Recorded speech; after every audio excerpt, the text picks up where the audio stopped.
तमा अर्ज पे कयो मुझे सुने नबी करीम अलैहिस्सलातु वस्सलाम जा उम्मती अल्लाह जे ज़ात तो के सीने में मुझे मुस्तफा जे कलमे जी निस्बत नसीब कया इन कलमे जे निस्बत के जदे सुञाण दे त अल्लाह तो के अर्शन ते ब अजीम बनाए छडी दो सुभान अल्लाह। इन कलमे जी निस्बत की सुञा पंदी जो कलमे वारे यार खां सिखणी पवंदी। कलमे वारो महबूब सल्लल्लाहु अलैहि व आलिहि वसल्लम हिकड़ी औरत मक्के में रहंदी। काथे रहंदी आ?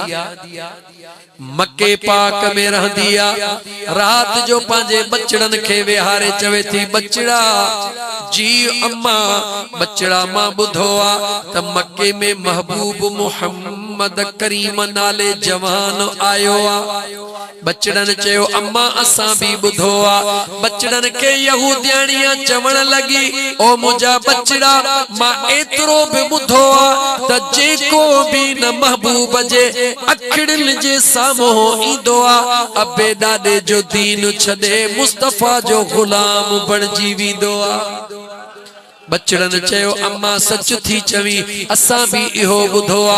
मां थी चवे बच्चा हाने गाल बुधो तवा जानो तहां जो नसीब जाने मु पाजी सजी जिंदगी लात मनात उसा जे इबादत में गुजारिया पछाड़ी में पांजो दीन छडण नथी चाहया पांजे बुतन के छडण नथी चाहया। सुबह जो सवेल मां पांजा टपड़ टाड़ी खणी मक्के मां निकरी थी वञा नकी मक्के में हूंदस नकी सोने मोहम्मद के दिसदस जो वरी मुसलमान थी पवा सुभान अल्लाह। उनके केड़ी खबर तमाजे महबूब का डुकी रही हां वो महबूब दिलन जा राज जान दो आ। सुबह जो सवेल ओही महबूब मुझे मथा मेहरबान थी दो आ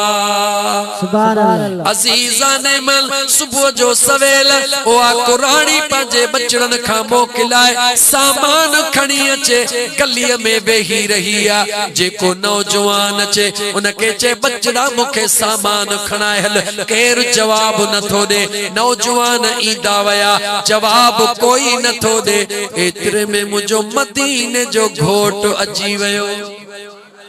मुझे आका करीम पुछो कुराड़ी परेशान हाल में वेठिया। कुराड़ी जवाब दिनो ए नौजवान मुखे जंगल जे तरफ वञणो आ मजदूरी जेका वठो मां दिया मुझो सामान खणी मुखे जंगल में पहुंचाए अचो। अज मक्के जो कोई नौजवान चवण नथो वठे मुझे आका करीम उन जो सामान खणी करे पांजे पाक मथड़े ते रखियो आ। जेका मुझे महबूब जे करे शहर छदे थी वने आका उन जो सामान पांजे पाक मथड़े ते खणी रखियो। उन औरत मुझे हुजूर जे जुबे में सुक हथ विधो आ इन नियत सा तमता नौजवान मुझो सामान खणी वने। अगते हबीब हलन था प्या इन माई गुफ्तगो शुरू कई मुझे आका जे खिलाफ गालाईंदी वई बुधो आ त मक्के में आयो आ उन जो नालो वो जादूगर एड़े किस्म जो गालियों थी करे मुझा मदीने जा मीर जवाब को न था जन मसे सा उन जो गालियों बुधंदा था वजन। जेडी मल कुराड़ी जी मंजिल आई हुजूर के अर्ज थी करे ए नौजवान मुझे सामान के इत्तेलाह मुझे मुस्तफा सामान लातो पैसा कढ़ी चवे थी ए नौजवान तुझी मजदूरी के तिरिया मदीने जे मीर फरमायो ऐ कुराड़ी तू मजूरी छाड़ी दिए मुखे मजूरी ॾियण वारो मुझो रब्बे जुल जलाल वेठो आ। नारायण तकबीर नारायण सलात नारायण तकबीर नारायण नारायण। जदे उन कुराड़ी मुझे महबूब करीम अलैहिस्सलातु वस्सलाम जे पाक जुबान मुबारक मां इहे आवाज बुधा त मुखे मुआवजो ॾियण जे ला मुझो बेनियाज रब जो वेठो आ। उन कुराड़ी निहारे चयो कहिड़े रब जी गाल तो करी मुझे महबूब फरमायो जेको तुझो भी पैदा कंदड़ा जेको मुझो भी पैदा कंदड़ा जेको तुझो भी खालिका जेको मुझो भी खालिका वा कुराड़ी चवे थी बच्चा दे खबर तू केरा मुझे महबूब मुस्तफा फरमायो जह मोहम्मद करीम जे करे तू मक्के जो शहर छड्यो पई वनी मां ओही अल्लाह जो सुनो सच्चो रसूल आया जे तुझे मुश्किल के आसान करे तो के मंजिल ते पहुंचायो आ ये चई मुझा हबीब हलण लगा कुराड़ी ताह करे चयो ऐ सुना हिकड़े मिंट ला मुझी गाल बुधी वञ मुझे हुजूर जो पोइते नेण खणी निहारियो कुराड़ी चयो बचड़ा मुझो ईमान मुझी दिल थी चवे जेको दुनिया में मुश्किल तरीन मुश्किलातू हल करण वारो आ ओ कयामत में छडण वारो नाहे मुझा मिठड़ा मुखे कलमो पढ़ाए त मां तुझी हमेशा जेला दीवानी बणजी वञा सुभान अल्लाह। ऐ मुसलमान मुझे सोने नबी करीम अलैहिस्सलाम जी जात तो असा के यो दर्स दे थी त ऐ इंसान पान में सहब पैदा कर पान में सब्र पैदा कर जे लतीफ सरकार फरमायो तोखे भली चवन पर तू मचो वातों वराए अग अगराई जो करे खता सो खाए पांद में पाए विंदो कीने वारो की न की तू रुगी सब्र कर इस्तमो जो अल्लाह तोखे सब्र जो अजर कीयत होता फरमाए। ऐ मुझा दोस्त अजीज इन दुनिया जे अंदर अल्लाह जे जात बाबरकात तो असा के इन जे लाई पैदा कयो आ रुगी नमाज़ पढ़ण जे ला न रुगी रोज़न रखण जे ला न रोज़ा नमाज अल्लाह जो फर्जा मगर मुसलमान भा इन फकीर सजण सई जे गुलाम जी गाल बुधी करे पो जवाब दिजा नमाज रोज़न का वधी कभी हिकड़ो कम अल्लाह तुझे असा जे हवाले कयो आ नमाज रोज़न खां वधीक वो केड़ो कम खबर थई वा इंसान जात जी खिदमत आ कंहिंजी खिदमत आ वरी चो कंहिंजी खिदमत आ मुझा दोस्त अजीज अगर जुमे जी नमाज हली रही हुजे तवा सा सभई नमाज में मौजूद हुजो पेश इमाम नमाज पढ़ाए रहियो आ बाहर कंहिंखे को धक लगी पयो उन दाह कई अल्लाह जे नाले मुझी जान बचायो नमाज छडे करे उनखे बचाइणो घुर्जे या न घुर्जे जवाब दे या दिल चवई थी या मथो मथो तो चवी दिल चवे थी न छो नमाज वरी थी विंदी इंसान वरी कौन या गाल समझ में अचे थी न ऐ मुसलमान गौर कर इयाई गाल मुझे मदीने जे मीर समझाइया इयाई गाल मुझे बेनियाज रब फरमाइया ऐ इंसान नमाजू रोजा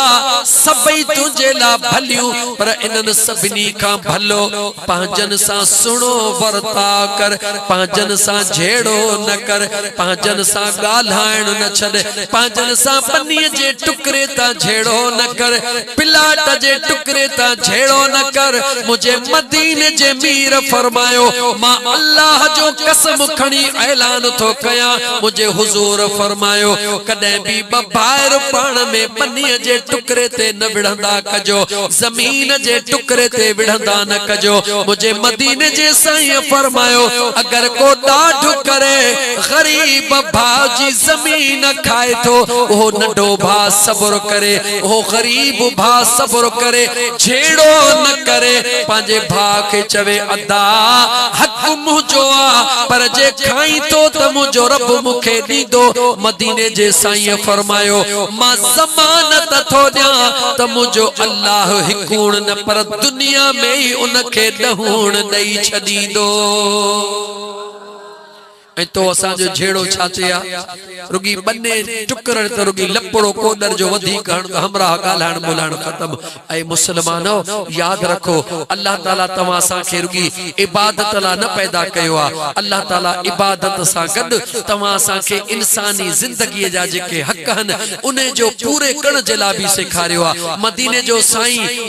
जो साईं सल्लल्लाहु अलैहि व आलिहि वसल्लम जे आमद जो मकसद ही इहो जो मुझे करीम आका अलैहिस्सलातु वस्सलाम पंहिंजन सां ज़िंदगी कीअं गुज़ारिया, मिटन माइटन सां ज़िंदगी कीअं गुज़ारिया, एतिरे हद ताईं जो नबी करीम अलैहिस्सलातु वस्सलाम कॾहिं दुश्मन खे भी कड़ो को न ॻाल्हायो आहे। ऐं मुंहिंजे आका जा उम्मती तो असांखे सबक मिलियो त पंहिंजे मिटन माइटन सां सुहिणो बर्ता कयो, अल्लाह बि राज़ी थींदो, मदीने जो घोट भी राज़ी थी पवंदो। सुभान अल्लाह। हजरत इब्राहिम अलैहिस्सलाम, हजरत इब्राहिम अलैहिस्सलाम का शुरू कया अल्लाह जो सुनो नबी हजरत इब्राहिम अलैहिस्सलाम जडे मुझा दोस्त अजीज हिकड़े जिन्न के अल्लाह जे वहदानियत जी दावत दिनी, दीन कबूल करण जे ला दावत दिनी, कह दिनी चो हजरत इब्राहिम कह दिनी गाल्हाईंदो त मूंखे पक थींदी त जागो था, पर जेकॾहिं न गाल्हाईंदो त पक थींदी त निंड में तव्हां निंड में त मां अॻे ई निंड में। अज़ीज़ाने मन हजरत इब्राहिम अलैहिस्सलाम जॾहिं हिकड़े जिन्न खे दावत दिनी, ऐ जिन्न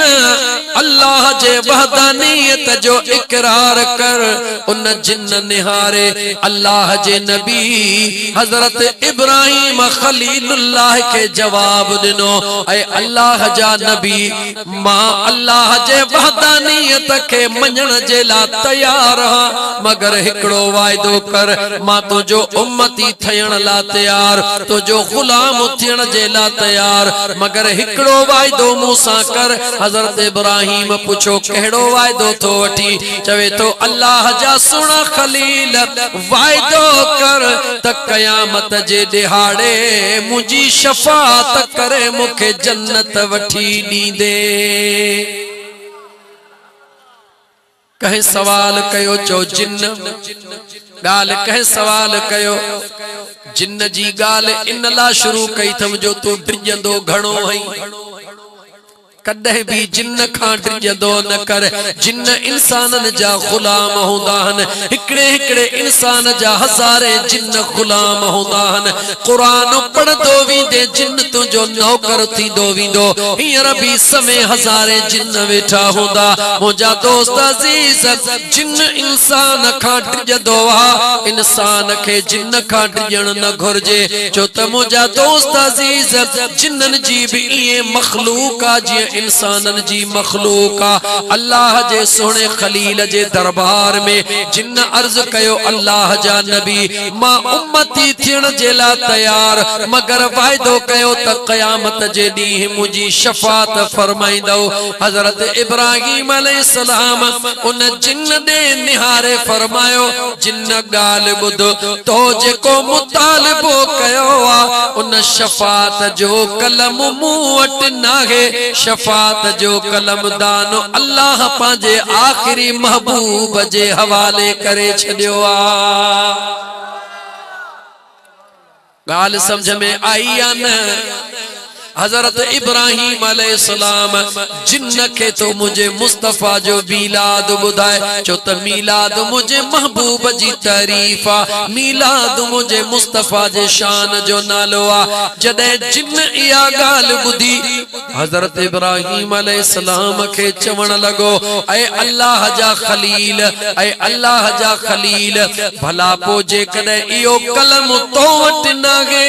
जेको शफादार आखिरी नबी आ, त पो मूंखे उन जो दस दे, उहो मूंखे किथे मिलंदो? अल्लाह जे नबी सुणे इब्राहिम जवाब दिनो, उन यार जे अचण में अञा हज़ारे साल पया हन। उन जिन्न अर्ज कयो, ऐ अल्लाह जा खलील, जंहिं महबूब जे अचण में अञा हज़ारे साल पया हन, जेकॾहिं तूं अल्लाह जो खलील सचो आहीं त अल्लाह जे दरबार मां दुआ घुरी मूंखे एतिरी जिंदगी वठी दे त मां अल्लाह मूंखे जिंदगी दे त मां उन महबूब जो दीन भी कबूल कयां त दीदार भी कयां। अल्लाह जे सोने नबी इब्राहिम खलीलुल्लाह जवाब दिनुस इहो तुझो कम मां कराए तो सका। अल्लाह जे दरबार में सोने खलील दुआ घुरी, खलील दुआ घुरे रब्बे जलील कबूल कीअं न करे। छो त सुनो अल्लाह जो खलील, अल्लाह जो खलील एतरो त रब सां प्यार कंदो आ जो मुझो बेनियाज रब उन सुने खलील के एतरो त माल ॾेई छॾींदो आ जो अख खुटी वञे सुने इब्राहिम अलैहिस्सलाम जो माल को न खुटंदो आ। मलाइकन अर्ज कयो ओ मुझा करीम रब तुझो खलील आ, तुझो प्यारो आ, तॾहिं तो उनखे एतरो नवाज़ियो आ। मुझे अल्लाह फरमायो ऐ फरिश्तो मुझो खलील त आगे मां अल्लाह त उनखे नवाज़ियो आ, मां खुदा त उन सां प्यार कयां थो, पर मुझो खलील मां अल्लाह सां एतरो प्यार कंदो आ जो इहा सॼी दुनिया दौलत मां रब जे नाले ते कुर्बान करे छॾींदो आ। अल्लाह जे ज़ात मलाइकन के फरमायो आज़माए मुझे खलील के। मलाइका अल्लाह जे हुक्म सां इंसानी सूरत वठी हजरत इब्राहिम अलैहिस्सलाम पंहिंजे मालड़े के संभाले रहियो हो। हज़ारन खां मथे उन जा मवेशी हुया। हजरत इब्राहिम अलैहिस्सलाम पंहिंजे मालड़े के संभाले रहियो हो। आसमान खां अल्लाह जा मलाइका इंसानी सूरत वठी करे भर में जबल जी टकरी उते वेही अल्लाह जो वडे आवाज में जिक्र करण लगा। छा करण लगा? गाला छा करण लगा? जो अल्लाह अल्लाह अल्लाह मुझे बेनियाज रब जो जदे मिठड़े मिठड़े आवाज में जिक्र करण लगा। हजरत इब्राहिम अलैहिस्सलाम पांजे माल के छड़ियो उन जिक्र वारन जे तरफ वयो जेके जबल जे पहाड़ी ते जिक्र करे रहा होया। हजरत इब्राहिम भी उनन सा गड वेही रहियो। अल्लाह जे जिक्र जे मौज में अची वया। जदे उन फरिश्तन जिक्र बंद कयो हजरत इब्राहिम चयो मुझे बेनियाज रब तवा के केडो न सुनो आवाज दिनो आ। वरी अल्लाह जो जिक्र कयो मां खलील के मजो थो अचे। उनन मलाइकन चयो जेके इंसानी सूरत में इंसान बनजी आया ऐ इब्राहिम असा के जेतरो जिक्र करनो हुयो असा ओतरो जिक्र करे छड्यो। हाने जे वरी जिक्र थो कराई बुधाए त मुआविजो छा दींदे। अल्लाह जे नबी फरमायो ए जेतरो मुझो माला उन जो अध तवा जे हवाले तो कया। तवा मुखे रब जे जिक्र जी महफिल करे ॾेखारियो। मुझा मुसलमान भा अल्लाह जा प्यार कर सवलो ना है। मुझे बेनियाज रब जे सोने खलील जे चवण ते फरिश्तन वरी जिक्र जी लोली शुरू कई। सोनो खलील भी शुरू आ जिक्र कंदे कंदे वरी मलाइकन जिक्र बंद कयो छो त आजमाइण जे ला आया होया। सोने खलील चयो ऐ फरिश्तो ऐ इंसानो एडो सुने आवाज में जिक्र प्या कयो। वरी जिक्र कयो मलाइकन चयो मुआविजो छा दींदे। चवे तो ही सब माल तवाजे हवाले। वरी जदे टियों दफो मालून इंसानी सूरत में मलाइकन जिक्र करण बंद कयो। इब्राहिम अलैहिस्सलाम चयो हाने वरी अल्लाह जो जिक्र कयो। उन इंसानी सूरत में मलाइकन चयो माल सब दई छॾियई हाने छा दींदे। गौर कर अल्लाह जे खलील जवाब दिनो माल तवा के दई छॾियम। इन माल के चारण जे ला तवा के मानू जी जरूरत पवंदी। तवा मुखे रब जो जिक्र बुधायो मां पांजी जान तवा जे हवाले करे थो छड्या। ऐ मुझा दोस्त अजीज अल्लाह जे जिक्र जो ओहो मज़ो आ पर मुझो रब जेके नसीब करे जेके मुझो अल्लाह नसीब कंदो आ पांजे जिक्र जी महफिल नसीब करे या पांजे दुरूद जी महफिल नसीब करे अल्लाह उनके दुनिया में अलग करे छडींदो आ। मख त हीअ रोज मानीअ ते बि फिरंदी आ हिकड़ी मख जेके माखीअ जी मख चइबो आ। अदा मखियूं बई हन न गालायो मखियूं बई हन लेकिन अल्लाह जो कुरान कदे पढ़ी त दिस अल्लाह अल्लाह मुझे बेनियाज रब फरमायो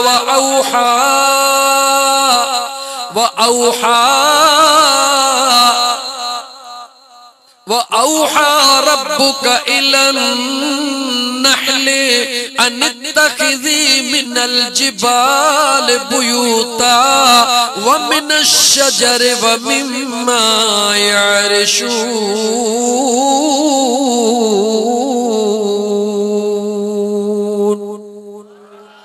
व औहा रब्बुका इलन नहले। ए खुदा जा बाना कुरान पढ़ी दिसो न माखीअ जे मख जे ला रब थो चवे त मां अल्लाह इन माखीअ जे मख के इल्हाम कयो। कादे माखीअ जी मख कादे रब जो पैगाम अल्लाह जे ज़ात फरमायो मखियूं त बई मौजूद मगर हिन मख के तू असा फुहारा करे मारीदा हो हिन गंदी मख के तू असा घर मां तड़े कढंदा हो पर जेका माखीअ जी मख उनके गोलीदा हो इन करे गोलीदा हो जो अल्लाह कुरान करीम में उन मख जो जिक्र फरमायो आ। मुझे बेनियाज रब फरमायो तमा अल्लाह जी ज़ात फी शिफाउल लिन्नास उन माखीअ जे मख जे खाज में मां अल्लाह इंसानन जे ला बीमारन खां शिफा रखी छडिया। उन माखीअ जे मख के हिकड़ो दफो मुझे मदीने जे साईं सॾु कयो अय्युहन नहल तालैन ऐ माखीअ जी मख हेॾे ऐ माखीअ जी मख हेॾे आ मख चे मुझे हुजूर जे तरी मुबारक ते वेठी मुझे आका पुछो दे खबर ऐ माखीअ जी मख जी मुझा आका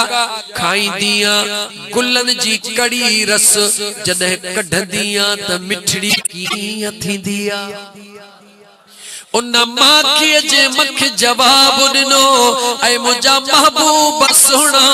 ऐ मुझा आका महबूब सुना ओहा माखीअ जी मख सजे मानारे जी रानी हुई जवाब थी दे आका मां हिन पूरे मानारे जी रानी हा मुझी टूटी इहा मां गुलन मां रस कान चूसी दी हा मां पांजे मानारे ते वेही रखवाली कंदी हा मुझो बच माखियूं वेंदियूं हन जेके रस चूसे मोट दियूं हन मां उन्हनि खे ॿुधाईंदी हां त रस चूसे जॾहिं मोटो मुझे महबूब ते दुरूद पढ़ंदियूं अचो मां वेही दुरूद पढ़ंदी हां मुझो माखियूं दुरूद तो महबूब ते पढ़ंदियूं हन खाई कड़ो ईंदियूं हन मुझो रब तो महबूब जे दुरूद जे सदके उन्हनि जे पेट मां मिठो करे छॾींदो आ। जेकॾहिं माखीअ जी मख तव्हां सां ख़ासि करे उन्हनि खे जेके न नकुली माखी ठगी करे विकणंदा आहिनि क़यामत जॾहिं अल्लाह से द्वारो जेको कोठड़ो आहे न सो भला काथे ठाहींदो खुदा खे मञ ईअं न कर ठगी न कर माखी जे मख में माखी जॾहिं बि जेके ॾी जेतिरी वणई महांगी ॾे पर सिधी ॾे छो त अल्लाह क़ुरान में इन जो ज़िक्र कयो आहे अल्लाह क़ुरान में उनखे शिफ़ा ॾिसियो आहे इन माखीअ में ॿ नंबरी न कर अगर माखीअ खे मिलाए ॿ नंबरी कंदे न त मां तोखे नथो ॿुधाए सघां त तुंहिंजो हशर में हाल कहिड़ो थींदो छो त इन माखीअ खे मुंहिंजे मुस्तफ़ा दुआ कई कहे दुआ कया मुझे महबूब दुआ कया वक्त महदूद आ मुझा दोस्तों गाल पे कहे हज़रत इब्राहिम अलैहिस्सलाम जी उन जिन चयो सोना सांजे ला दुआ घुर हज़रत इब्राहिम अलैहिस्सलाम दुआ घुरी अल्लाह उनके लंबी जिंदगी अता फरमाए उन जिन हज़रत इब्राहिम का पूछो अल्लाह जा नबी मुखे एतरो बुधा त मदीने जो मीर मिलंदो किथे हज़रत इब्राहिम अलैहिस्सलाम हज़ारे साल अग में उन जिन के बुधाए रहो आ त शाम जे तरफ जे को रस्तो वींदो आ उन पहाड़ी जे हेठा वनी नाग बणजी वेही रह जा हिकड़ो ॾींहुं ईंदो मुझो मदीने जो मीर ता ईंदो पो मुझे मुस्तफा जो दीदार भी कजा ऐं मुझा सलाम भी मुझे महबूब जे दरबार में चई छॾजा हज़रत इब्राहिम अलैहिस्सलाम उन जिन हाम बिन हुलैम के बुधायो त मुझो महबूब ईंदो नरुगी महबूब ईंदो जदे नबी करीम अलैहिस्सलातु वस्सलाम सोने अबू तालिब सां गॾिजी करे नंढड़ी उम्र में जदे शाम जे रस्ते में वञन था ओहो जेको जिन नाग जी सूरत अख्तियार करे बीठो हुजूर जे साम्हूं बीही करे मुझे महबूब मुस्तफा जे आॾो पंहिंजे ॿोलीअ में ॻाल्हाए रहियो फण कडी हलाए रहो आ दुनिया चवण लगी हे अस्तगा महबूबन के नुकसान दीदो मुझे महबूब निहारे फरमायो तवा के केड़ी खबर तही अस्तहा मुके केड़े खलील जो न्यापो दई रहो आ अल्लाह जा बाना उन मंजिल का अग्या अने उहा गाल कया या मा तुबा अव्वल जी गाल कया छो त अल्लाह केतरियूं गालियूं हन जेके नबी करीम अलैहिस्सलातु वस्सलाम जे अचण खां अग में अल्लाह ताला पांजे महबूब ला इंतजामात करे छड्या हा छो त दोस्त यमन जो बादशाह जे जो नालो आहे तुबा अव्वल छा नालो आ तुबा अव्वल कुछ किताबन में तबाहु मेरी असद भी इंदो आ लेकिन अक्सर अब तमाम मजबूत किताबन में तुबा अव्वल नालो आयो आ ओहो तुबा अव्वल बादशाह जै भी इलाके मा विंदो आ मुझा दोस्त फतेह कंदो विंदो आ आलमन के गड खणदो आ हकीमन जा टोला गड खणदो आ इने फतेह कंदो कंदो जदे मक्के जे बाहर अची वयो मक्के पाक जे बाहर उन तुबा अव्वल अची करे पंजा कीमा खोड़िया डिठई त मक्के जो कोई मानू कोन आयो आ दिल में ख्याल तो करे त रात थी देई इन काबतुल्लाह के ड्राहे छडींदुस चो त इन काबे जे करे मक्के जा मानू मगरूर थी वया हन इन दिल में इरादो कयो मुझे बेनियाज रब एड़ी उन तुबा अव्वल के बीमारी दिनी जो उन जे नक मां पानी वहण शुरू थी वयो बदबूदार पानी वहण शुरू थी वयो जीअं नक मां पानी वहण शुरू थियो हकीमन के घुराए हकीमन दवाऊं दिनियूं मगर का दवा असर न थी करे जदे हकीमन जे दवा असर न कयो सभिनी आलिमन के घुराए चवण लगो तवा मुझे मथा पढ़ाई कयो एकड़े आलिम चयो बादशाह जे मुझो चवण वठी हकीकत बुधाए बादशाह चयो बुधा चवे तो हिन काबे जे ला बुरो ख्याल कयो आ चवे तो यकीनन मु काबे के ड्राहण जो इरादो कयो आ उन बादशाह के उन आलिम दीन चयो हणे गाल बुध दुनिया जी काई दवा तो ते असर कान कंदी मां तोखे दसड़ो तो दिया इन काबे के जेको बुतन का पाक करई दो उन महबूब जे वसीले सा रब का दुआ घुरंदो विदे मुझो अल्लाह तुझी बीमारी के खत्म करे शफा दई छडींदो 1000 साल अगु जी गाला घणो वक्त अग में अजा मदीने जा साईं मक्के जे सरजमीन ते कदम कोन रखियो आ 1000 साल अगु जी गाला ऐ मुझा दोस्त अजीज उना तुबा अव्वल बादशाह काबे जे सामो भी करे दुआ घुरी सच्ची दुआ घुरी मुझा मौला जेको आखिरी महबूब जे जे करे ही काबो बनायो थई उन जे करे मुखे माफी दे दुआ घुरी बस कई अल्लाह जे ज़ात उनके शिफ़ाए कामिला अता फरमाए छड़ी चंगो भलो थी वयो जदे मक्के पाक में चंगो भलो थियो तवज्जो कजो हिन गाल ने काबतुल्लाह के उन खां अग में गिलाफ को न हुंदो हुयो गिलाफ को नऊंदो हुयो इयो तुबा अव्वल बादशाह उन वक्त यमन दे मोकले मानू यमन मां बेहतरीन कपड़ो घुराए काबतुल्लाह जे मथा तवाफ जो काबतुल्लाह जे मथा गिलाफ पाराइंदो आ काबे के पहरो गिलाफ पहराइण वारो ओ तुबा अव्वला जेके अल्लाह मुझे मुस्तफा जे वसीले सा बीमारी का शिफा अता फरमाइया हजार साल अग जो वाक़ियो आ जै वक्त में मक्के पाक मां निकरंदो आ मदीने तय्यब जे सरजमीन ते ईंदो आ अज़ीज़ाने मन जदे मदीने पाक जे सरजमीन ते पहुतो उते पहुंची करे मानुन का पूछे तो ये केड़ी सरजमीन आ चवन था यसरब जी सरजमीन जदे उन आलिम दीन बुधो त यसरब जो नालो जदे बादशाह वजण वारी कई उन आलिम दीन बादशाह के बादशाह जे करे मुझे करीम रब तो के शिफा दिनिया मां तौरेत ज़बूर इंजील पढ़ियो आ उहो महबूब हिकड़े ॾींहुं शहर में अची वींदो उन बादशाह से उहो महबूब ईंदो चवे थो ईंदो 400 आलमन के उते छडींदो आ 400 आलमन के कमरा ठाराए दींदो आ हिकड़ो घर ठाराइंदो आ उन 400 आलमन के 300 उठ भी दींदो आ चवंदो आ ही घर तहां जो नाहे अगर तवां जे जिंदगी में इमामुल अंबिया अची वने हे मुजो घरड़ो उन जे हवाले कजो मुजा सलाम पेश कजो ए खत लिखी तो दिया अगर तवाजे हुंदे न चे पांजे पोयर के खत दींदा जो हिकड़े दी खत मुजो महबूब के मिलंदो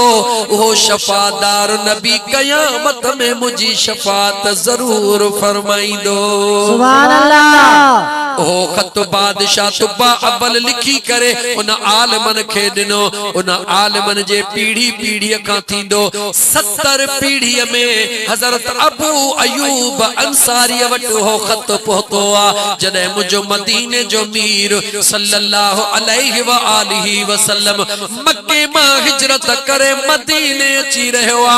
मदीने जा मानू चवन आका असा दे हलो मुझे मुस्तफा फरमायो असा डाची जी महार छदे था जो जाते डाची वेहंदी असा उते ही रहंदासी अल्लाह जे ज़ात मुझे मुस्तफा जे डाची के बे एतरो इल्म ता फरमायो त 1000 साल अग में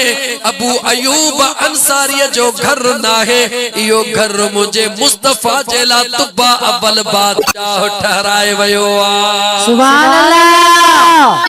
मुझे रब जी मर्जिया 1000 साल अग में घड़ो कहला जे में मुझे मदीने जो ताजदार सल्लल्लाहु अलैहि व आलिहि वसल्लम जी जात आया मुझे मदीने जे मीर जा दीवाना मुझे आका करीम अलैहिस्सलातु वस्सलाम जा परवाना अल्लाह जी जात पांजे महबूब जे अचड़ खां अग में पांजे महबूब जे ला तमाम इंतजामात करे छडिया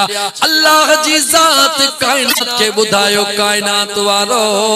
तवा मुझे महबूब जी तारीफ कयो या न कयो मां अल्लाह जे महबूब जे शान के बुलंदो बाला बनाए छडियो सुभान अल्लाह चौकी की न कीता यार ने एक यार वास्ते रब में फिला सजायानी सरकार वास्ते दिल याद नहीं बनाया है तारीफ लई सुभान दिल याद नहीं बनाया है तारीफ लई सुभान अखियां बढ़ाइया सोने दे दीदार वास्ते अखियां बढ़ाइया सोने दे दीदार वास्ते जे मुझे मुझे महबूब जो दीदार कयो आ मुझे अल्लाह उन्हनि जो बेड़ो पार करे छॾियो आ। मुझे सुने नबी करीम सल्लल्लाहु अलैहि वसल्लम जा दीवानो अल्लाह जी मर्जिया जे मुझो खुदा पांजे महबूब जी सुञाणप जंगल जे जानवरन खे दे तदे मुझे रब जी मर्जिया पर जे 14 सदी जे इंसान के न दे तदे बिचो मुझे रब जी मर्जिया। मुझे सुने मदीने जे मीर जी सल्लल्लाहु अलैहि व आलिहि वसल्लम जी जदे मक्के पाक में आमद थिया अम्मा ताई हलीमा जे जदे हज में मुझो मदीने जो मीर आयो जरा हिन गाल के गौर सा बुझजो अल्लाह जे जात सद कबीले जे दाइन मा जेका गरीब में गरीब दाइया अल्लाह उनके पांजे महबूब ला छो चूंडियो आ। सद कबीले जे दाइन वट हिक खां हिक सवारियूं हुयूं मगर अल्लाह जे जात पांजे महबूब जेला ओहा सवारी चूंडिया जेका कमजोर में कमजोरा मुझो अल्लाह ओहो ताकत वारो आ जो चाहींदो आ त मेरा जे रात मुझे मुस्तफा जेला जन्नत मा सवारी घुराए छदींदो आ। सुभान अल्लाह। जेको जन्नत मा सवारी घुराइण ते कादिरा ओहो बेनियाज रब पांजे महबूब जे मीलाद जे वक्त भी महबूब जे ला सवारी घुराइण ते कादिरा मगर मुझे रब्बुल आलमीन ये न कयो कमजोर सवारी गरीब दाई दुनिया के बुधायो मुझे करीम रब ओ दुनिया वारो मां रब थी तवा के बुधाया तो त मुझो मुस्तफा गरीबन सा प्यार कंदो आ ऐं हीणन जी हमराही कंदो आ।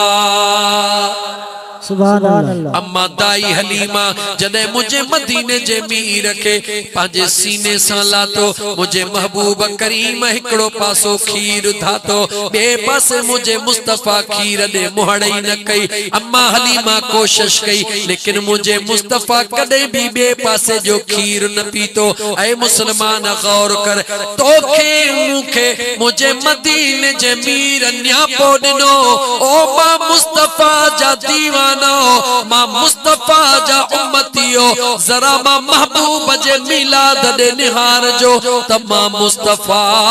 अचण सा दुनिया के बुधायो आ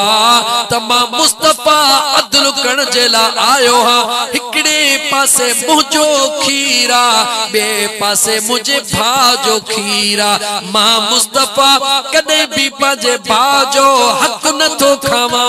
उम्मत के न्यापो तो दिया ओ मुझा उम्मतियो पांजो खाजो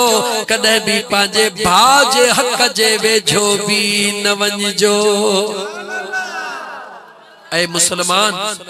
बहराड़ी जे रहण वारा मुझे मदीने जे ताजदार सल्लल्लाहु अलैहि व आलिहि वसल्लम कुरान त नाज़िल थियो 40 साल बाद कुरान चयो इन्नल्लाह यअमुरु बिल अदल वल इहसान। 40 साल बाद में कुरान इंसाफ जो हुक्म दिनो आ मुझे मदीने जे मीर अचण सा इंसाफ करे देखारियो आ। सुभान अल्लाह। ऐ तो असा के मुझे महबूब केड़ो न्यापो दिनो त ए मुसलमानो पांजे मुसलमान भा जे शय जे वेझो गाला शय जे वेझो हक जो हक खाओ पांजो खाइजो जदे पांजो हक खाइंदो त मुझो रब भी राजी थींदो मदीने जो घोट भी राजी थी पवंदो। ऐ मुझा मुसलमान भा ओ मीला खास करे जेके मीलाद कन ही न था उन्हनि ते मयार काने भले सजी दुनिया खाइन रब जाने तो हे जानन पर जेके न मीलाद कयूं था तू असा तो असा के याद रखण घुरजे त मुझे करीम मुस्तफा अचण सा तो असा के दर्श दिनो त हक कजो ना हक न कजो पांजे मुसलमान भा जे कह भी शय जे वेझो न वंजो। ओ बहराड़ी जे रहण वारा बियो त परे जी गाला पर के जे बुह जी पुठार कभी न खणजा खुदा के जवाब देणो पवंदे। मता दिल में ख्याल करी त मेह थी बुख मरे अदे दाद खान जो या अदे अब्दुल लतीफ जो गाह थोड़ो चंगड़ो आ भला हाव माव टरे त हिकड़ी पुठा रकड़ी लुणी थो अचा पुठा रकड़ी त लुणी ईंदे मेह खे भी खाराई दे पर इहो न सोचजा त चोरीअ जे गाह ते तुंहिंजी मेह खीर घणो ॾींदी खीरन जा जर गाह न पर मुंहिंजो रब वधाईंदो। ऐ मुसलमान हिक बे जो शय जो ख्याल रखो हिक बे जे शयन जे वेझो न वञो अल्लाह ताला पांजे हलाल जे पोरे में बरकत ॾींदो। नबी करीम अलैहिस्सलातु वस्सलाम जा दीवानो जीअं मुझे महबूब मदीने वारे मीर जी ज़ात अम्मा हलीमा सादिया जे ॾाचीअ ते कदम रखियो अल्लाह जे ज़ात उन ॾाचीअ खे जेको परवाज़ अता फरमायो जेका ताकत अता फरमाई उहा त दुनिया मगर ही गाल दिस 1400 साल गुजरी वया अज भी मिंबर रसूल ते उन ॾाचीअ जो जिक्र थी रहियो आ या कोन थी रहियो आ। पो जवाब दे जह कमजोर ॾाचीअ ते मुझो मुस्तफा कदम रखंदो आ मुझो बेनियाज रब उन ॾाचीअ जे इज्जत के एतिरो त मथाहू कंदो आ जो 1400 साल गुजरी वञन उन ॾाचीअ जी इज्जत में कमी कान ईंदी आ। ॾाचीअ ते त हुजूर कदम रखियो आ तुंहिंजे सीने में त कलमे वारी मुहर लगी पई आ। सुभान अल्लाह। ऐ मुसलमान कद्र कर रुगी अखियों खोल सुजाग थी सुजान त तुझे सीने में अल्लाह जे महबूब जे कलमे वारी मोहर लगी पईया अल्लाह जे वहदानियत जी मोहर लगी पईया। ऐ मुसलमान जदे न तो पंहिंजे पाण के सुञातो ए इंसान त छा पर जानवर भी रब तो के गुलाम बनाए नहीं छदींदो। सुभान अल्लाह। सोने महबूबे सुबहानी शहबाज़े ला मकानी के इहो मकाम अल्लाह जे ज़ात इही घर वेठे को न दिनो आ मुझे महबूबे सुबहानी जा दीवाना महबूबे सुबहानी पान फरमाइन था असा जंगल में बैठा होयासी एतरे में हिकड़ो जवान आयो अचे सलाम करे चवे तो ऐ अब्दुल कादिर इते बैठो हई मां अर्ज कयो त जी मां बैठो हां उन जवान चयो इते वेहो मां अचा तो सोने अब्दुल कादिर जीलानी फरमायो ओ हमरा हो हलियो वयो साल खां पो मोटियो घणे टाइम खां पो साल खां पो मोटियो मां अब्दुल कादिर जीलानी बैठो हुयुस मुंडे निहारे वरी चवे तो ऐ अब्दुल कादिर बैठो हई इते वेह जमा हेलो थी अचा वरी जो वयो साल खां बाद में मोटियो हिकड़ी जगह ते महबूबे सुबहानी 2 साल वेही गुजारियो घणा साल गुजारियो ये अल्लाह जो इश्क सौलो कोने अज तो बस झट में चो मु यारी कई बस जन्नत मुझे इंतजार में आ जन्नत इतनी सौली काने का बेटा याद रखी छद यारी करण भी शया यारी वारे सा प्यार करण भी शया यारी वारे जे जिंदगी दे निहार मुझे महबूबे सुबहानी जे जिंदगी दे निहार 15 साल रातन जा जदे जंगल जे अंदर महबूबे सुबहानी रहंदा हन अल्लाह जो जिक्र कंदा हन एतरी हद ताईं जो खादे पीते जो सामान खत्म थी विंदो आ महबूबे सुबहानी वणन जा पन खाई पंजे रब जो जिक्र कंदो आ। ऐ तमासा दीन समझना हूं इन गाल के तोगी फिरके जी खबर पवे फिरके वारियत जो गालियों बुधाऊं ऐ मोजा दोस्त अजीज कन्न खोले बुधी छद कन्न खोले बुधी छद जी जल अमड़ सा रुगी 5 मिनट वेही कचहरी खिली कर अल्लाह जे नबी तो चवे त रब तो के हज जो सवाब दे छे। सुभान अल्लाह। जवाब दे छा जो सवाब मिले रुगी जी जल अमड़ सा 5 मिनट वेही खिल 5 मिनट अमड़ सा कचहरी कर अल्लाह तो के हज जो सवाब दे दिल पर बाबे सा 5 मिनट वेही कचहरी कर अल्लाह तो के उम्रे जो सवाब दे। हाने मुखे जवाब दे उम्रे जे ला अज जदे 5 लाख तो के हुजन हज कर ला जदे 10 लाख हुजन पो खबर ना है त उम्रो ही हज कबूल पियो अलाए न पियो पर अमड़ के जोर दई अमड़ सा खिली कचहरी करे अब्बे के बजोर दई आई मोटी बिस्तरे ते पो पहुंचदे अगई रब तो के हज ने उम्रन जा सवाब दई छनी। सुभान अल्लाह। ए नौजवान जरा गौर कर जदे न पांजा बचड़ा जमदई पो तोखे खबर पौंदी त अम्मा छा थींदी आ पो तोखे खबर पौंदो त अब्बो छा थींदो आ ए मुसलमान मुझे सुने नबी करीम सल्लल्लाहु अलैहि व आलिहि वसल्लम जा दीवानो मुझे हुजूर फरमायो मुझे आका फरमायो अगर मां मुस्तफा मुझे सुने मदीने जे मीर सल्लल्लाहु अलैहि व आलिहि वसल्लम फरमायो अगर मां मुस्तफा नमाज में हो जा ऐ मां महबूब के मुझी अम्मड़ जी जल सद करे त मां मुस्तफा नमाज छडे पांजे अम्मड़ के जीव चई हलियो सुभान अल्लाह ऐ मुसलमान हुजूर नबी करीम अलैहिस्सलातु वस्सलाम तो असा के मुजा दोस्त अजीज जिंदगी गुजारण जा एडा सुहना ऐ आसान तरीका बुधाए छलिया हन अचो त अल्लाह जे रज़ा जे ला अल्लाह जे महबूब जे रज़ा जे ला मदीने वारे मीर जे सुन्नतुन ते अमल कयो नबी करीम अलैहिस्सलातु वस्सलाम जे शरीयत ते अमल कयो इंशाअल्लाह ताला पंजन सा खिली गाला पंजन सा प्यार कर पंजन सा सुहणो वर्ता कर बिस्त मुझो रब तुझे रिज़्क़ रोज़ी में बरकतू दे थो या न थो दे सुभान अल्लाह दोस्त अजीज अल्लाह ताला जी जात बाबरकात जे महबूब सल्लल्लाहु अलैहि व आलिहि वसल्लम वा केड़ी शय जेका तो असा के न सिखारी जवाब तदे पानी पियण मुझे मुस्तफा सिखारियो मानी खाण मुझे मुस्तफा सिखारी निकाह करण मुझे मुस्तफा सिखारिया वडन जी इज्जत करण मुझे मुस्तफा सिखारियो नंढड़न ते रहम करण मुझे मुस्तफा सिखारियो उहो केड़ो कम जेको अल्लाह जे नबी कोन सिखारियो आ मुझे मदीने जे मीरत सब कुछ सिखारियो आ पो जे तो असा सब कुछ छडे वनी गैरन जे दर ते किरी पिया हो ते तुझे मुझे किस्मत जो कसूर आ बाकी अल्लाह जे महबूब सब कुछ सिखारियो आ अच त मुजा दोस्त अल्लाह जे नबी जे सुन्नतुन ते अमल कयो ऐ मुसलमान तोखे अंदाजो ही कोने तमाम आसामा को एड़ो आहे जेको पानी न पियंदो हो जेको हिकड़ो त बुधाए 5 दी पानी न पियंदो गुर्दाई खत्म थी वजन थीदा या न थीदा लेकिन जेडी मल न पानी पी तुझे जिस्म जी जरूरत आ गिलास हथ में पे भरियो पियो आ दिले मां पानी ओतियो थई या फ्रिज मां कढियो थई बीठो हई पानी न पी दिल में इहो ख्याल कर त बीही पानी पियण मुझे मुस्तफा करीम के पसंद कोने वेही पानी पियण मुझे आका जी सुन्नता खुदा जो कसम तू घर में वेही पानी पी मदीने में मुझो मुस्तफा तो ते राजी थी सुभान अल्लाह तो पांजे जिस्म जी उञ पूरी कई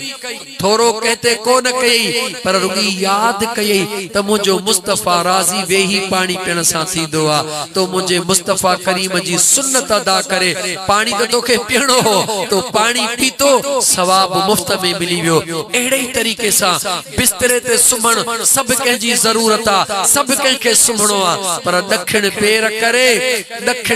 करे ओलह ने मोहड़ करे कलमो पढ़ी सुमी पो त तोखे सजी रात तू निंड कर मलाइकत जो नेकियूं लिख ओ काबे ने मोहड़ करे सुमण मुझे मुस्तफा करीम जी सुन्नत सुभान अल्लाह कह तोखे चयो दीन दुखियो आ मुसलमान कह तोखे चयो आ त दीन दुखियो आ दीन जेड़ी त सौली शे भी आहे कान का बस रुगी तू इरादो कर दीन में अचण जो दीन में दाखिल जो अल्लाह जो रसूल तुझे ला आसानी फरमाइंदो मुजा दोस्तो अज जे नौजवान जे तोहर जी महफिला इन तोहर जे महफिल में गाना भी थी सकन पिया इन तोहर जे महफिल में राग भी थी पियो इन तोहर जे महफिल में जी दुनिया रंग करे थी करे सकन पिया लेकिन इन मियां अब्दुल लतीफ या उन जे पंज मियां मोहम्मद अमीन कदजी करे जेको फैसलो कयो चिड़े जे तोहर में असा दुनिया जा ठठ ठांगर न था कई पर अल्लाह जे रसूल जे रज़ा जो अमल था कयो मुखे बुधाए त जो खुदा राजी थियो या न थियो मदीने जो साईं राजी थियो या न थियो केड़ी खबर आ सुभाणे केर जेरो हुंदो केर मरी विंदो ऐ मुसलमान ये जिंदगी तुझी मुजी जेका है या मिल्कियत काने का जिंदगी अल्लाह जे तरफ का दिनल अमानत आ जदे हुकुम थींदो उहो खणी विंदो अज नमाज़ी के जो नमाज पढ़ जे तो मुजा कपड़ा पाक कोनन अदा नमाज पढ़ दुकान ते केर कोने अदा नमाज पढ़ यार पानी जे वारे ते थो वना अदा नमाज पढ़ पढ़ यार मेहन जो गाह केर कंदो ऐ यार जवाब त दे जेडी मल न इज़राइल अचे मथो बी चंदी हल पुत्र चढ़ टिक टिक थे उन मल छा चंदेस त बी अदे के दुकान ते विहारिया सोच मुसलमान छा चवंदेस चवंदेस त मुझे पानी जो वारो आ जवाब दे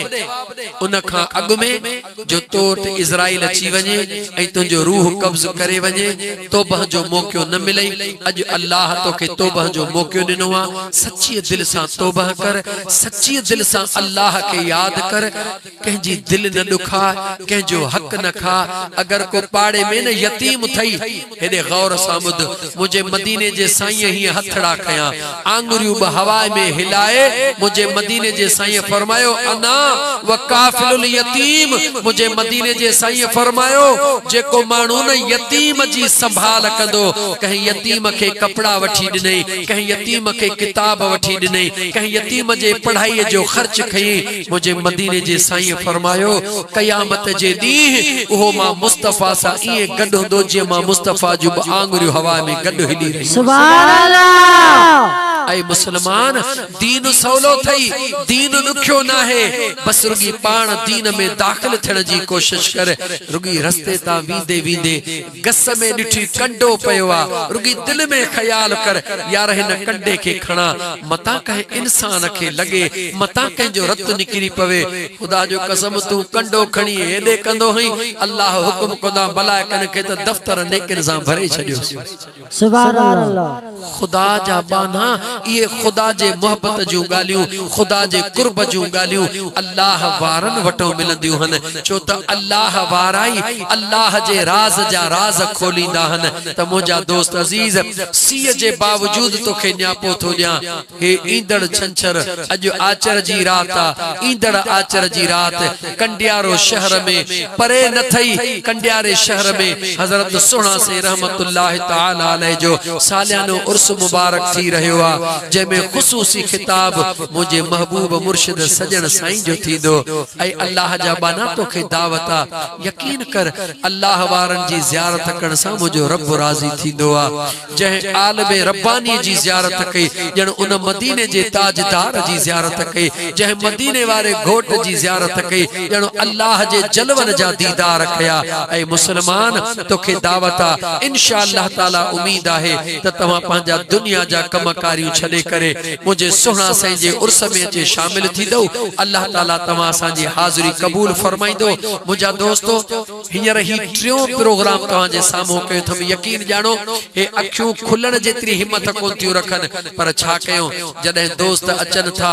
मजबूर कन था पो मजबूरन हा करनी पेजी थी वने इन दोस्तन सा अदो ही सोलंगी जो नालो छा हो सही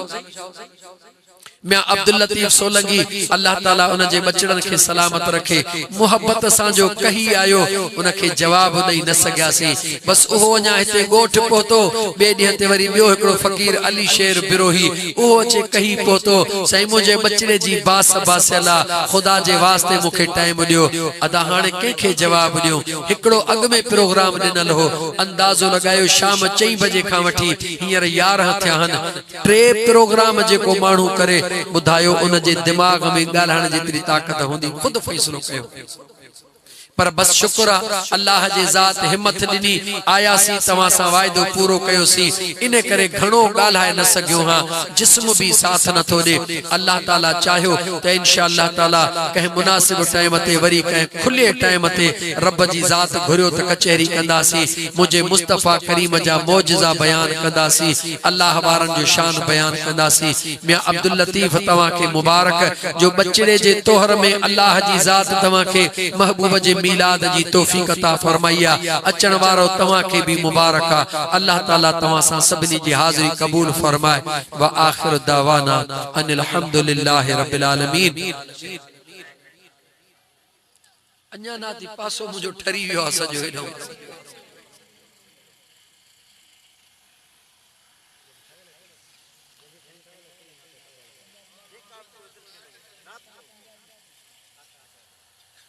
पंजाबी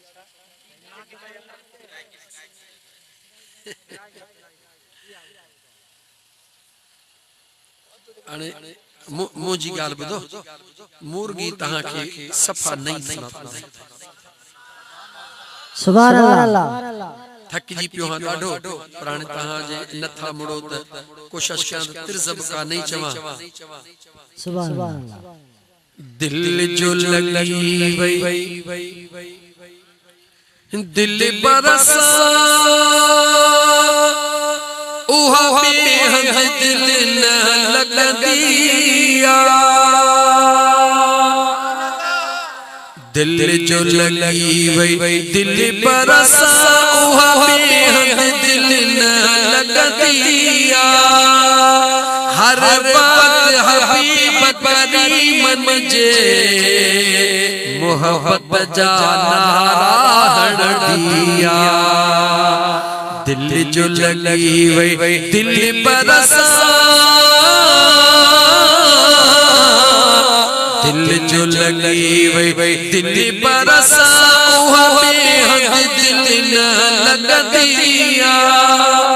हर बात हबीब करी मन जे मोहब्बत जा नारा हड़ दिया जय जय राज़ी मोहम्मद मिठड़ो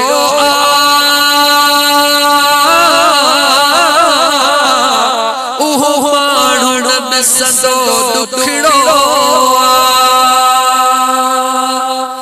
जय जय राज़ी मोहम्मद मिठड़ो उहो माण्हुनि में सदो दुखड़ो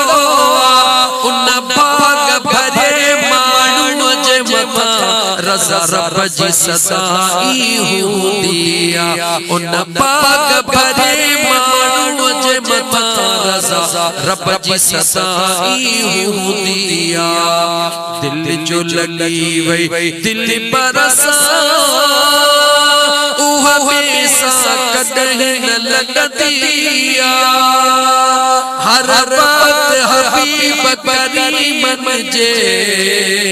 मोहब्बत जा नारा हड़ दिया चाहे दिन हो जे या रात हुजे बस यार सजण जी ज़ात हुजे लाड़े चिकट लाड़ ॾींदा हो न तो लाड़ वारा माण्हू ॿुधंदा आहिनि चाहे ॾींहुं हुजे या रात हुजे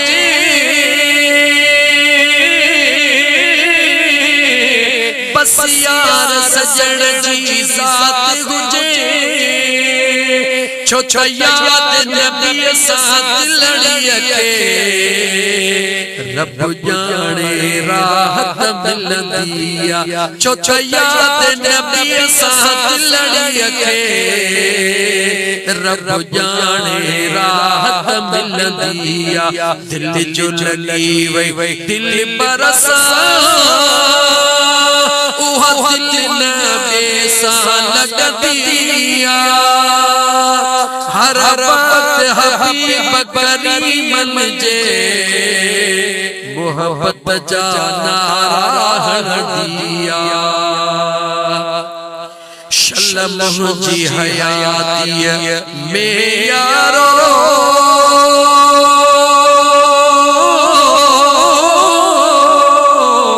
अचजी हो भागन वारो शल्लम जी हयाती में यारो अचजी हो भागन वारो वञ बिछड़े मोहम्मद जे पाड़े जिते दुनिया सारी पल लिया वञ बिछड़े मोहम्मद जे पाड़े जिते दुनिया सारी पल लिया दिल जो लगी वई दिल बरसा उहा दिल नबी सां लगदिया हर बात हबीब करी मन जे मोहब्बत जा नारा हड़ दिया जोरिया में तहां जी फरमाइश पूरी कयम बाकी हिम्मत माने का अल्लाह ताला जी जात बाबरकत तवां सां सभिनी याद कबूल फरमाए कुल शरीफ पढ़ो त मैं अब्दुल लतीफ चवे तो त हुजूर जे सजी उम्मत खे खुसूसन चे तो सांजे अजीज व अकार बजे हक जे बख्शिश में दुआ करो तो अल्लाह ताला उन्हनि जी मगफरत फरमाए।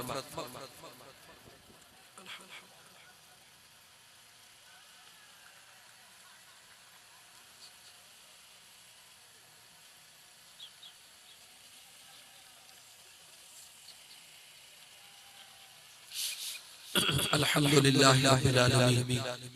अल्लाहुम्मा सल्लि अला सय्यिदिना व मौलाना मुहम्मदिन व अला आलिहि व अस्हाबिहि अजमईन। रब्बना आतिना फिद दुनिया हसना